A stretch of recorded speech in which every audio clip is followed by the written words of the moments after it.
എല്ലാ കൂട്ടുകാർക്കും എൻ്റെ പുതിയ വീഡിയോയിലേക്ക് സ്വാഗതം. അപ്പോൾ ഇന്ന് ഞാൻ വെണ്ടയ്ക്ക ഒരു വറുത്തരച്ച കറിയുടെ അതേ ടേസ്റ്റിൽ തന്നെ തേങ്ങ ചേർക്കാതെ ഒരു കറിയാണ് ഞാൻ ഉണ്ടാക്കാൻ ഉദ്ദേശിക്കുന്നത്.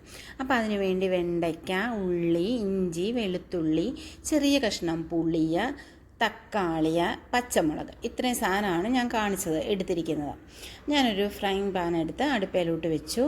അതിലേക്ക് കുറച്ച് വെളിച്ചെണ്ണ ഒഴിച്ചു. അതിനകത്തേക്ക് കടുകിട്ടു, വെളുത്തുള്ളി ഇട്ടു, ഇഞ്ചി ഇട്ടു. ആ വെളുത്തുള്ളി ഇഞ്ചി ഒന്ന് മൂത്ത് വരുന്ന ആ സമയം കൊണ്ട് പച്ചമുളക് അതിലേക്ക് ഇട്ട് കൊടുത്തു.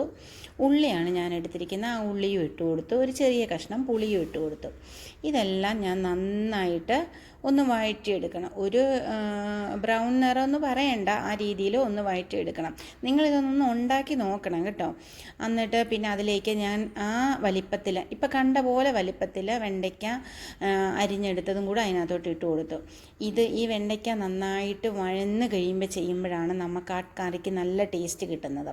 വെണ്ടയ്ക്ക പച്ചയോടെ നമ്മൾ കറി വയ്ക്കാൻ എടുക്കരുത്, അത് നന്നായിട്ട് വഴങ്ങണം. അത് വഴന്ന് കഴിയുമ്പോൾ നമുക്കൊന്ന് ഇച്ചിരി ഉപ്പും കൂടി ഇട്ട് കൊടുക്കാം.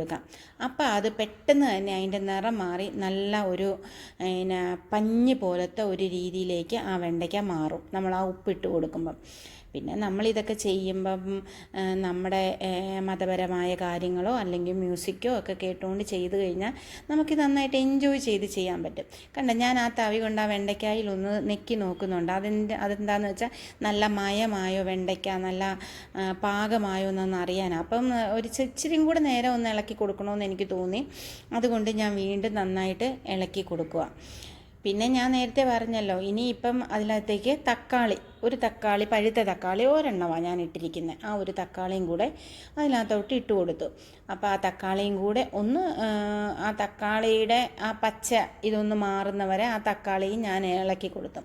ഈ സമയം നിങ്ങൾക്ക് ഇത് എൻജോയ് ചെയ്ത് ചെയ്യാൻ വേണ്ടി നല്ല മ്യൂസിക്കൊക്കെ ഉണ്ടെങ്കിൽ പാട്ടൊക്കെ വെച്ച് നിങ്ങൾക്ക് ചെയ്താൽ നിങ്ങൾക്ക് പാചകം നല്ല എളുപ്പത്തിലാക്കാൻ പറ്റും.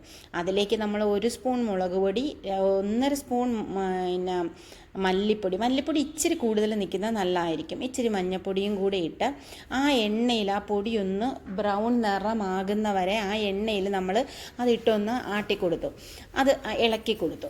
അപ്പോൾ ആ ഇളക്കി കൊടുത്തു കഴിഞ്ഞിട്ട് അതിലേക്ക് കുറച്ച് വെള്ളമേ നമ്മൾ ഒഴിക്കാവുള്ളൂ. കൂടുതൽ വെള്ളം ഒഴിച്ച് കഴിഞ്ഞാൽ നമ്മുടെ കറി നീണ്ടു പോകും. അപ്പം നമ്മൾ തേങ്ങ അരച്ച് ചേർക്കാത്ത കാരണം എന്ത് പറ്റും, നമുക്ക് പിന്നെ കൂടുതൽ ഒത്തിരി വെള്ളമായി പോകും. അപ്പോൾ അതുകൊണ്ട് നമ്മൾ എന്ത് ചെയ്യണം, നമ്മൾ കുറച്ചിട്ടു, അടച്ച് വെച്ചു.